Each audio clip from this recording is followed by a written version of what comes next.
प्रभु यीशु मसीह के मधुर और मीठे नाम से आप सभी को जय मसीह की। आज परमेश्वर के वचन में आप सभी का स्वागत है। परमेश्वर पिता आज अपने वचनों के द्वारा आप सभी को बहुतायत से आशीष को दे। पिता परमेश्वर आज अपने वचनों के द्वारा आपसे बोले और बातचीत करे। उपवास रखना कितना जरूरी है और क्यों मेरे प्रियो।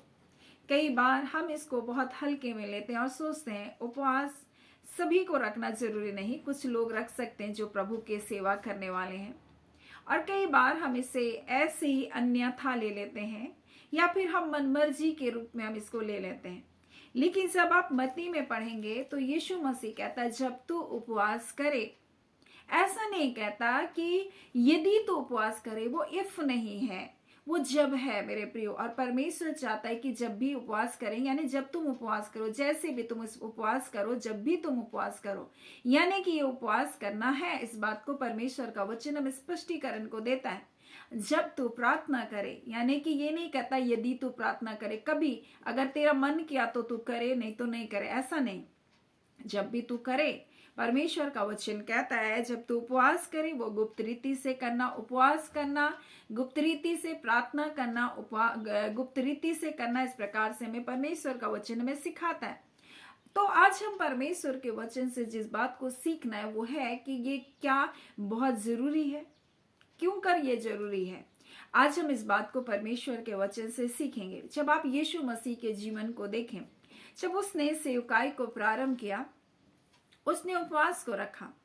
यीशु मसीह के अलावा हमारा कोई नमूना होना ही नहीं चाहिए। यीशु मसीह स्वयं इस बात को स्पष्टीकरण को देता है कि वो कैसे उपवास को रखा, जो स्वयं परमेश्वर का पुत्र है।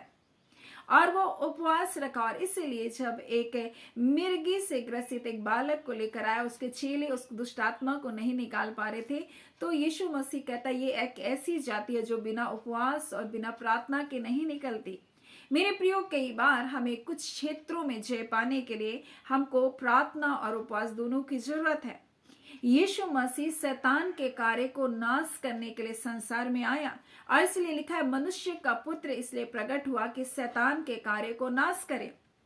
और यीशु मसीह जब इस संसार में आया और उसने उपवास के साथ सेवकाई को जब आरंभ किया, उसके पास उपवास के तुरंत बाद कौन आया? शैतान आया, और उसको संसार की व्यवहारता को दिखाया, संसार के प्रलोभन को दिखाया, मान सम्मान को दिखाया, उसको ऊंचा बनने के लिए उसके अंदर इच्छा को जाहिर किया कि मैं तुझको सारा अधिकार को दे दूंगा, तो मुझे झुक करके प्रणाम कर। मेरे प्रियो, आज इस संसार में ऐसे ही प्रलोभन में लोग फंस रहे हैं। और मेरे प्रियो, मैं आपको बता दूं, आज बहुत सारे लोग अपनी आत्मा को शैतान के हाथों में बेच दिए हैं। क्यों कर? क्योंकि उसको मान सम्मान चाहिए, उसको पॉपुलर होना, उसको फेमस होना है, इसलिए वो अपनी आत्मा को शैतान के हाथों में बेच दे रहे हैं। मेरे प्रियो, इस संसार में जो आप बहुत धनवान लोगों को देखेंगे, जरूरी नहीं कि वो धन परमेश्वर की ओर से है। मेरे प्रियो, जो आशीषित है, वो बहुत आशीषित जो दिखाई देती है संसार के में, वो जरूरी नहीं है कि वो परमेश्वर की ओर से है। कई लोगों ने अपनी आत्मा को शैतान के हाथों में बेच दिया, और इसलिए उनको शैतान क्या करता है? संसार की व्यवहारता में लेकर जाता है, लेकिन उसके आत्मिक जीवन को नाश कर देता है। और इसलिए यीशु मसीह कहता है सारे संसार को यदि तुम प्राप्त करो और अपने प्राण की हानि को खो दो तो उससे क्या फायदा? अगर तुम अपनी आत्मा को ही नाश कर दो तो क्या फायदा? मेरे प्रियो, आज बहुत सारे लोग इस संसार की चीजों के लिए अपनी आत्मा को शैतान के हाथों बेच रहे हैं। यीशु मसीह इस परीक्षा से होकर गुजरा, लेकिन वो जय क्यों कर पाया? क्योंकि उपवास और प्रार्थना में परमेश्वर के निकटता में अपने जीवन को व्यतीत किया। और जैसे ही वो निकला, उसके सामने शरीर को लेकर के परीक्षा आया, रोटी को लेकर के परीक्षा आया। मेरे प्रियो, आज एक मनुष्य की आवश्यकता को लेकर ही शैतान क्या करता है? उसके जीवन में प्रहार करता है, उसके जीवन पर अपने अधिकार को करना चाहता है, उसके मान सम्मान को बढ़ा दूंगा, ऐसा घमंड उसके अंदर उत्पन्न करता है। परमेश्वर की वो परीक्षा करने लग जाता है कि परमेश्वर अगर आप हैं तो ये मेरे साथ क्यों हो रहा है? और हम खुद गलत करते हैं और उसके बाद परमेश्वर को हम ब्लेम करते हैं, परमेश्वर आपने मुझे क्यों नहीं बचाया? यीशु मसीह के ऊपर के पास भी ये परीक्षा है। उससे कहा मंदिर के कंगूरे पर ले गया और उससे कहा अपने आप को गिरा दे, क्योंकि लिखा है वो तुझको अपने हाथों हाथ उठा लेगा और तेरे पाँव में ठेस न लगेगी। क्या वो जानबूझकर ऊपर जा करके वो अपने आप को गिराता है? यीशु मसीह, उसको पता था ये परीक्षा है। कई बार हम जानबूझकर ऐसी गलतियों को करते हैं और कहते हैं प्रभु आप तो मुझे माफ कर देंगे, आप तो मुझे क्षमा कर देंगे। आप थोड़े से पाप के प्रलोभन में आकर आप कहते हैं कि नहीं, परमेश्वर मुझको माफ कर देगा। कई बार हम जानबूझकर ऐसे गलतियों को करते हैं मेरे प्रियो, लेकिन उपवास और प्रार्थना यीशु मसीह को इन परीक्षाओं को पर जय को दिया। इसलिए उपवास और प्रार्थना हमारे लिए जरूरी है। इसलिए लिखा है जब तू प्रार्थना करे, जब तू उपवास करे, यानी ये उपवास ये प्रार्थना हमारे लिए जरूरी है। हम 84 वर्ष के एक विधवा के बारे में लुका में पढ़ते हैं जिसका नाम हनन्या है। वो पनुएल की बेटी इस प्रकार से कहता है, आसीरा के गोत्र में वो जन्मी मेरे प्रिय, और एक भविष्यवक्नी है। भविष्यवक्नी कौन होती है? जो परमेश्वर की बातों को प्राप्त करके वो आने वाले भविष्य के बारे में बताती है, आने वाले समय के बारे में बताती है। और ये यीशु मसीह के लिए वो ठहरी हुई थी मेरे प्रियो। यीशु मसीह का दर्शन उसको पाना था और ये अपने लोगों के छुटकारे के बाट को जोह रही थी मेरे प्रियो, और परमेश्वर का आत्मा उसके ऊपर प्रकट किया। हम देखते हैं वहां पर एक और व्यक्ति है जिसका नाम हम लोग देखते हैं समौन, और समौन के ऊपर भी परमेश्वर का आत्मा तो उसने उस पर प्रकट किया। इसके बारे में लिखा ये उपवास और प्रार्थना करना नहीं छोड़ती, और इसलिए तो परमेश्वर उनके जीवन में इन बातों को प्रकट किया। यानी परमेश्वर के सन्मुख जब हम उपवास और प्रार्थना करते, परमेश्वर ना सिर्फ हमको इस संसार के प्रलोभन से, परीक्षाओं से, शैतान की युक्ति और योजनाओं से हमको बचाता है, परंतु हमको आने वाले समय में क्या कुछ होने वाला परमेश्वर हमारे जीवन में प्रकट करता है। और इसलिए तो पौलुस प्रेरित इस बात को जान पाया, क्योंकि वो सोचता था कि मैं तो प्रभु की सेवा कर रहा हूं, और कलीसियाओं को क्या करता था? मारता था। वो कलीसिया जो मसीह के अनुयायी थे उनको मारता पीटता था, और वो अपने सोच के अनुसार वो सोच रहा है कि मैं तो परमेश्वर की सेवा कर रहा हूं। लेकिन यीशु मसीह का जब दर्शन प्राप्त होता, वो कहता है हे साउल तू मुझे क्यों सता रहा है? बोलता है प्रभु तू कौन है जिसको मैं सता रहा हूं? कहता है मैं यीशु हूं। और इसके बाद लिखा है वो 3 दिन तक कुछ देखता भी नहीं था, लेकिन वो ना कुछ खाया ना कुछ पिया, यानी कि उपवास में था। और उसके बारे में इस प्रकार से जब आप प्रेरितों के काम में पढ़ेंगे तो इस प्रकार से लिखा हुआ है, और हनन्या के पास परमेश्वर का वचन पहुंचता है, प्रभु का उसको दर्शन प्राप्त होता है। और वो कहता है, प्रभु ने उससे कहा उठकर सीधी गली को जा, वो गली जो सीधी कहलाती है उसमें जा, और यहूदा के घर में साउल नाम एक तरसोस वासी से पूछ, देख वह प्रार्थना कर रहा है। वो 3 दिन तक लिखा है। उसके 6 में जब आप प्रेरितों के 9 और उसके माफ कीजिए उसके 8 और 9 को जब पढ़ेंगे तो इस प्रकार से लिखा, वो 3 दिन तक ना देख सका, ना खाया और ना पिया, यानी वो उपवास में है और वो प्रार्थना कर रहा है। क्योंकि जब यीशु मसीह का दर्शन प्राप्त हुआ, वो अपने जीवन को जांचने लगा।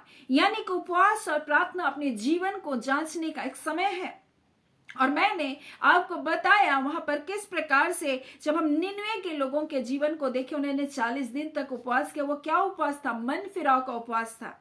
यीशु मसीह का उपवास था शैतान के कार्य के ऊपर जय को पाने का। मेरे प्रियो, हनन्या जो उपवास कर रही थी परमेश्वर की योजना को जानने के लिए, ताकि वो उस परमेश्वर की योजना को लोगों के सन्मुख ला सके और वो प्रभु का दर्शन को प्राप्त कर सके। मेरे प्रियो, इसलिए आज हमें उपवास और प्रार्थना करना अवश्य ये बहुत जरूरी है, क्योंकि बिना उपवास बिना प्रार्थना के हम उन प्रलोभन के ऊपर जय को नहीं पा सकते, हम परमेश्वर की योजना को नहीं जान सकते, हम परमेश्वर की इच्छा को नहीं जान सकते। और इसलिए तो यहाँ पर भी हम देखते हैं साउल क्या कर रहा है, परमेश्वर की योजना को जानने के लिए उपवास कर रहा है और प्रार्थना कर रहा है। और जब उपवास और प्रार्थना कर रहा है तब परमेश्वर का वचन इस प्रकार से कहता है, देख वह प्रार्थना कर रहा है और उसने हनन्या नाम एक पुरुष को भीतर आते और अपने ऊपर हाथ रखते देखा कि फिर दृष्टि पाए। और वो उस बात को देख रहा है जो आने वाले समय में हो रहा है। जब अब साउल प्रार्थना और उपवास कर रहा है तो क्या देख रहा है? हनन्या नाम एक व्यक्ति आ रहा है और मेरे सिर पर वो हाथ रख रहा है और मैं दृष्टि को पा रहा हूं, उस बात को देख रहा है। यानी जब आप उपवास और प्रार्थना करेंगे, आप अपने छुटकारे को देखेंगे। जब आप उपवास और प्रार्थना करेंगे, परमेश्वर भविष्य की बातों को आपके जीवन में प्रकट करेगा। जब आप उपवास और प्रार्थना करेंगे, आप शैतान के कार्य के ऊपर जय को पाएंगे। और इसलिए प्रार्थना और उपवास तो हमारे जीवन के लिए बहुत आवश्यक है। इसलिए लिखा, जब तू उपवास करे, जब तू प्रार्थना करे, और ये हमारे लिए बहुत आवश्यक है। और इसलिए जब हम साउल के जीवन को देखते हैं, तो साउल जब उपवास और प्रार्थना कर रहा है, वो देख चुका। कहां देखा? अपनी आत्मा में देखा, और उसकी मन की आंखें क्या हुई? खुल गई। मेरे प्रिय, इसलिए पौलुस प्रेरित कहता है, तुम्हें परमेश्वर मन की आंखें तुम्हारी क्या हो जाए, ऐसा ज्ञान, ऐसे प्रकाश की आत्मा मिले कि तुम्हारे मन की आंखें क्या हो जाए? ज्योतिर्मय हो जाए। और इस प्रकार से जब हम लोग देखेंगे इफिसियों उसका पहला अध्याय और उसके 17 में इस प्रकार से लिखा, और हमारे पिता प्रभु यीशु मसीह के परमेश्वर, प्रभु यीशु मसीह का परमेश्वर जो महिमा का पिता है, तुम्हें अपनी पहचान में ज्ञान और प्रकाश की आत्मा दे कि तुम्हारे मन की आंखें ज्योतिर्मय हो, कि तुम जान लो कि तुम्हारे बुलाहट की आशा क्या है, पवित्र लोगों में उसकी मिरास का धन क्या है, और उसकी सामर्थ जो हम में विश्वास करते हैं कितनी महान है, उसके शक्ति के प्रभाव में उस कार्य के अनुसार। मेरे प्रिय, इन बातों को अगर जानना है कि उसका सामर्थ हमारे जीवन में किस रीति से कार्य करता है, हमारी बुलाहट की आशा क्या अगर आपको जानना है, उसके मिरास का धन क्या अगर जानना है, तो हमको उपवास और प्रार्थना में अपने समय को व्यतीत करना होगा। और पौलुस प्रेरित जो बन गया, वो जो साउल था, जो सताने वाला उपवास प्रार्थना कर रहा है, तब आत्मा में इस बात को प्रकट किया गया उसके जीवन में। हनन्या आया, उसके हाथ के रखने पर, उसके सिर पर उसने हाथ को रखा, और वो क्या है? फिर से दृष्टि पाई। इसको पौलुस प्रेरित पहले से देख लिया। वो पौलुस प्रेरित बनने से पहले एक साउल नाम था, और वो कलीसिया को सताने वाला था, और वो सोच रहा था कि वो क्या है, वो परमेश्वर का कार्य कर रहा है। लेकिन जब उसकी आत्मिक आंखें खुली, मेरे प्रिय, आत्मिक आंखें कब खुली? जब वो प्रार्थना और उपवास करेंगे। यानी आत्मिक आंखें हमारा खुलना, हमारे मन की आंखों का खुलना आवश्यक है, ताकि हम आने वाले समय में हमारे जीवन में परमेश्वर ने कौन सी भलाई को रखा, कौन सा कार्य होने वाला है, कौन सी परीक्षाएं, कौन सी अड़चनों से शैतान डाल रहा है, उसको हम जान सके। और मेरे प्रिय, यीशु मसीह हमारे लिए सबसे बढ़कर नमूना है। और जब उपवास और प्रार्थना के साथ निकला, शैतान उसके सामने शरीर को लेकर प्रलोभन को लाया, उसको धन, प्रतिष्ठा, प्रलोभन, संसार के मान सम्मान को दिखाकर उस चीज में उसको क्या क्या ले जाना चाहा, लेकिन उस पर भी उसने जय को पाया। उसने परमेश्वर की परीक्षा करवाना चाहा, लेकिन उस पर भी उसने जय को पाया। हम परीक्षाओं के ऊपर जय पाएंगे मेरे प्रियो। कई चीजें हमारे संसार में हमको क्या करती है? घेरती, हमको गिराने का प्रयत्न करती है। और ये संसार तो प्रलोभन से भरा हुआ है, ये संसार तुम्हें परीक्षाओं में डालना चाहता है। लेकिन जब हम प्रार्थना में अपने जीवन को व्यतीत करेंगे, जब हम उपवास में अपने जीवन को व्यतीत करेंगे, शैतान के हर एक चालों को परमेश्वर पर्दाफाश करेगा, शैतान की हर एक योजनाओं को क्या करेगा? नष्ट करेगा। और यीशु मसीह का उपवास प्रार्थना शैतान के कार्य के ऊपर जय था। मेरे प्रियो, दानियल का उपवास परमेश्वर आने वाले समय में क्या कुछ करने वाला उसको बूझने के लिए था, और परमेश्वर ने उसको ज्ञान और प्रकाश की आत्मा को दिया। पौलुस प्रेरित जब उपवास और प्रार्थना कर रहा है, क्या बातें आने वाले समय में हो रही है, कौन व्यक्ति आ रहा है, किस नाम का आ रहा है, क्या करेगा, इस बात को परमेश्वर ने उसके जीवन में प्रकट किया। और परमेश्वर ने हनन्या को बता दिया, क्योंकि उसने देख लिया, उसने इस बात को देखा आने वाले समय में क्या है। क्यों कर? क्योंकि वो प्रार्थना कर रहा है, वो सताने वाला है, वो यहूदी है, वो यीशु मसीह का दर्शन को पाया, लेकिन अब वो परमेश्वर से बातचीत कर रहा है, उसकी योजना को जानने का प्रयत्न कर रहा है, इसलिए उपवास और प्रार्थना कर रहा है। और जब हनन्या आता है, उसके सिर पर हाथ को रखता है, और इस प्रकार से लिखा, हे भाई साउल, पहले कर रहा था प्रभु तो सताने वाला है, तेरे लोगों को बांध बांध कर मारता है, लेकिन अब क्या कहता है? हे भाई साउल। परमेश्वर ने कहा, अब वो मेरे गवाह के लिए खड़ा होगा, और कहता है, भाई साउल, प्रभु अर्थात यीशु जो उस रास्ते में जिसे तू आया तुझे दिखाई दिया, उसी ने मुझे भेजा है कि तू दृष्टि पाए और पवित्र आत्मा से परिपूर्ण हो जाए। और उसकी आंखों से छिलका गिरा।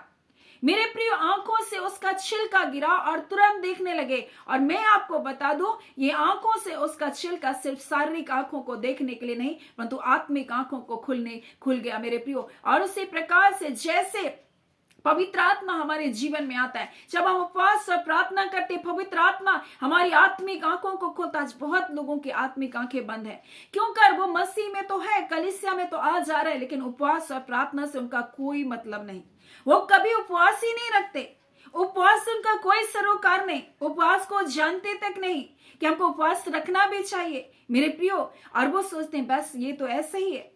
मेरे प्रियो, परमेश्वर के निकटता में जाए, उससे प्रार्थना करे। कुछ लोग उपवास करते, खाना नहीं खाते, लेकिन ना वचन पढ़ते ना प्रार्थना करते उस समय। आज परमेश्वर नहीं चाहता कि हम ऐसे जीवन को जिए मेरे प्रियो। हम आत्मिक रूप से बलवंत बने, हम कमजोर ना रहे कि हम दूसरों से प्रार्थना कराते रहे, हम दूसरों के पीछे भागते रहे, हम इस उपदेशक के पीछे, उस उपदेशक के पीछे, इस व्यक्ति के पीछे, उस व्यक्ति के पीछे भागे। मेरे प्रियो, यीशु मसीह के पीछे भागे, उससे प्रार्थना करे, वो आपके जीवन में अद्भुत कार्य करेगा। आपके परिवार के श्राप को तोड़ने के लिए परमेश्वर आपको इस्तेमाल करेगा।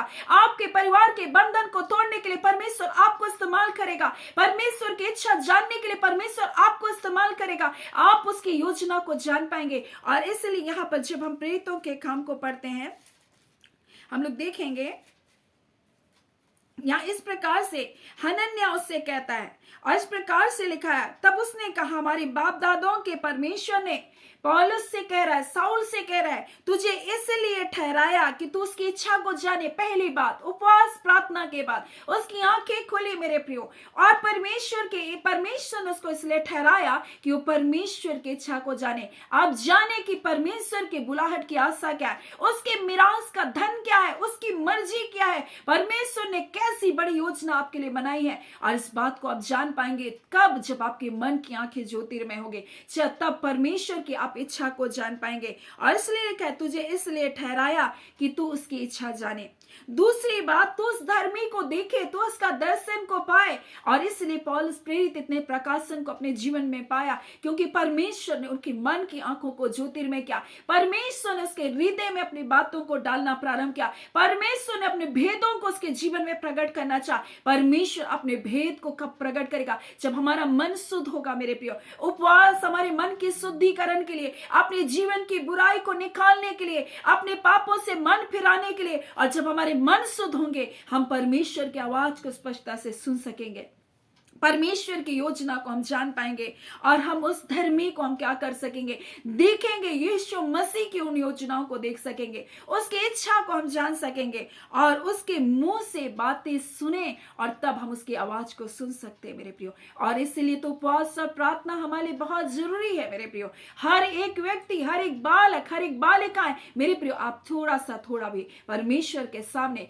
उपवास करके जरूर प्रार्थना करें। आप बहुत नहीं सकते, आप आधी पीने का उपवास रखें, आप बहुत नहीं सकते हैं, आप जूस ही पी ले, लेकिन परमेश्वर के सामने उपवास और प्रार्थना के साथ आए मेरे प्रियो। आप छोटे से छोटे हो, बड़े से बड़े हो, लेकिन परमेश्वर आज अपने वचन के द्वारा में बताना चाहता है, ये आपको बलवंत करेगा, ये आपको परमेश्वर आपकी आत्मिक आंखों को खोलेगा। आप परमेश्वर की योजना को जान सकेंगे, आप उसकी इच्छाओं को जान सकेंगे। यीशु मसीह इसमें नमूना बना, और इसलिए यीशु मसीह जब उस मुर्गे से ग्रसित व्यक्ति को, लड़के को जब छुटकारा को दिया, उसके चेले ना निकाल पाए दुष्ट आत्मा को, तब उसने कहा, ये जाति बिना उपवास बिना प्रार्थना के नहीं निकलती। छुटकारे का कारण परमेश्वर आपको बनाएगा, अपने परिवार के, अपने लोगों के बीच में परमेश्वर आपको इस्तेमाल करेगा।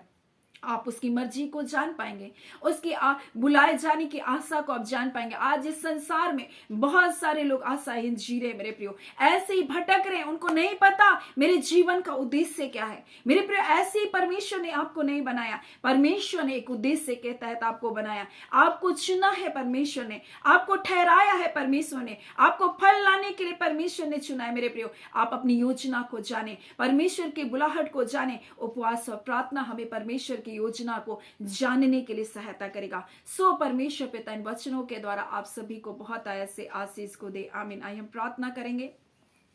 धन्यवाद देते हैं जीवते सच्चे सामर्थी मेरे अबा परमेश्वर, हम प्रभु यीशु मसीह के मधुर और मीठे नाम से अब आपके पास आते हैं, आपके स्वर्गीय सिंहासन के पास परमेश्वर, एक एक प्रिय जनों के साथ, आपके अनुग्रह के सिंहासन के पास, आपके दया के सिंहासन के पास, आपके प्रिय जनों को लेकर आते परमेश्वर। और मेरे प्रिय पिता, आपसे ये प्रार्थना है मेरे खुदान परमेश्वर, आपके बेटे, आपके बेटियां, आपकी संतानों के लिए, हाँ पिता, उनकी आत्मिक आंखों को आप खोले परमेश्वर, उनके मन की आंखें ज्योतिर्मय हो यीशु के नाम से। हर प्रकार के अंधकार के बंधन तोड़े जाए। हाँ पिता, परीक्षा से, प्रलोभन से, शैतान की युक्ति और योजनाओं से, उनकी चाल और चालाकियों से, उनकी धूर्तता की योजनाओं से बाहर निकलने पाए। और खुदान परमेश्वर, आपके वचन में लिखा है परमेश्वर पिता, हाँ खुदान परमेश्वर, जो परम प्रधान पवित्र परमेश्वर के निकटता में बना रहता है, आप उसे बहेलियों के जाल से बचाते, आप महामारी से बचाते, आप अपने बच्चों का शरणस्थान और गढ़ है परमेश्वर। आपका वचन कहता है परमेश्वर, तेरे डेरे के निकट कोई दुख ना आवेगा। आज खुदा परमेश्वर, आपके बच्चों के डेरे के निकट कोई दुख ना आने पाए। कोई दुख, कोई बीमारी, कोई निर्बलता, कोई निराशा, कोई हताशा, हाँ पिता, कोई शैतान के डर और भय की आत्मा आपके बच्चों के जीवन में कार्य नहीं कर सकती। ऐ खुदा परमेश्वर, ये आपके चुने हुए लोग हैं परमेश्वर। आप अपने बच्चों का शरणस्थान और गढ़ है। आपका वचन इस प्रकार से कहता है, हाँ पिता परमेश्वर, मेरे हाथों से कोई तुम्हें छीन नहीं सकता। ऐ खुदा, आपके प्रिय जन आपके हाथों में, एक एक व्यूअर्स आपके हाथों में है, एक एक परिवार, एक एक बच्चे, एक एक जवान परमेश्वर आपके हाथों में। और आपके हाथों से परमेश्वर कोई उन्हें छून नहीं सकता। कोई लत, कोई बीमारी, कोई एडिक्शन, कोई ढिठाई, कोई पिता गंदी आदत परमेश्वर उन्हें परमेश्वर आपसे दूर नहीं कर सकता। हर बंधन तोड़ा जाए यीशु के नाम से, हर अंधकार के बंधन तोड़े जाए। और खुदा परमेश्वर पिता, जब परमेश्वर एक पीढ़ी परमेश्वर आपके निकट आती है परमेश्वर, आपको अपना उद्धार करता ग्रहण करती, उनकी आने वाले पीढ़ियों की सुधि रखने वाले परमेश्वर आप हैं। आज खुदा परमेश्वर, आपके बच्चे, आपके लोग, आपकी संतान अपने लोगों के लिए रो रहे। आज खुदा उनकी प्रार्थनाओं का प्रत्युत्तर यीशु के नाम से मिले पाए। आज हर बंधन टूटे, हर प्रकार के अंधकार के बंधन टूटे, हर प्रकार के जादू टोने के बंधन टूटे। हर एक आत्माओं में परमेश्वर, ओ पिता, शैतान जो उनके परिवारों में प्रभु बांध करके रखा, ओ सारे परमेश्वर पुरखौते के श्राप के बंधन, ओ अंधकार की शक्तियों के बंधन आज टूट जाए यीशु के नाम से। हर एक अलगावपन की आत्मा परिवारों से निकल बाहर होने पाए। हर प्रकार की दुष्ट की योजनाओं के खारे और रिबांदा खाला यीशु के नाम से इसी घड़ी नष्ट हो जाए। क्योंकि परमेश्वर का पुत्र यीशु मसीह इसलिए आया कि शैतान के कार्य को नाश करे।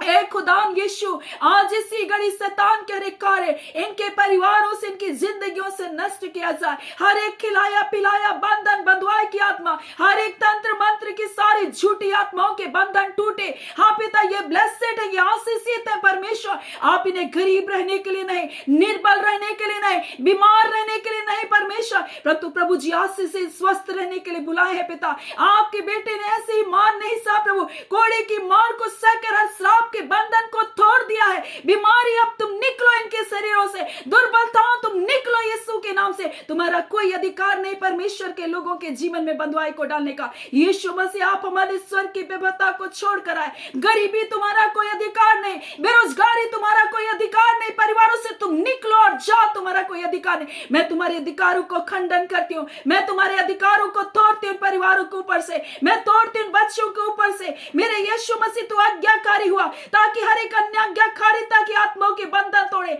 आज जितने अनाज्ञाकारिता की आत्माओं के बंधन परिवार में, बच्चों की जिंदगी में है, मेरे यीशु आपके नाम के द्वारा हर एक अनाज्ञाकारिता के बंधन, ढिठाई के बंधन टूट नहीं पाए। खुदा ने एक एक बच्चों को ब्लेस करते, एक एक जवानों को ब्लेस करते, बुजुर्ग माता पिता को हम ब्लेस करते, हे पिता परमेश्वर, एक एक भाई बहनों को हाँ पिता हम ब्लेस करते खुदा यीशु के नाम से। वो जयवंत है, वो आशीषित है, वो फलवंत है खुदा यीशु के नाम से। वो फलवंत है यीशु के नाम से, वो फलवंत है यीशु के नाम से। उनके घर फलवंत है यीशु के नाम से, उनका घर घराना फलवंत है यीशु के नाम से। हाँ पिता, कोई मिसकैरेज की आत्मा कार्य नहीं कर सकती, कोई मिसकैरेज की आत्मा कार्य नहीं कर सकती।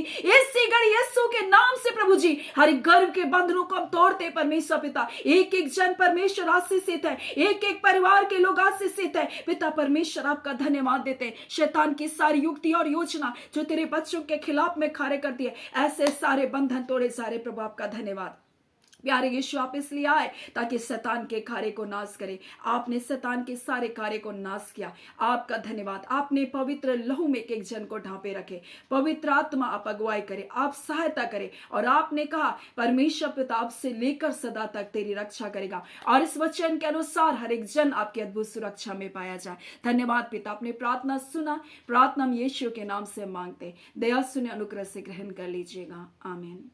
परमेश्वर पिता आप सभी को बहुत ऐसे आशीष को दे। आमीन।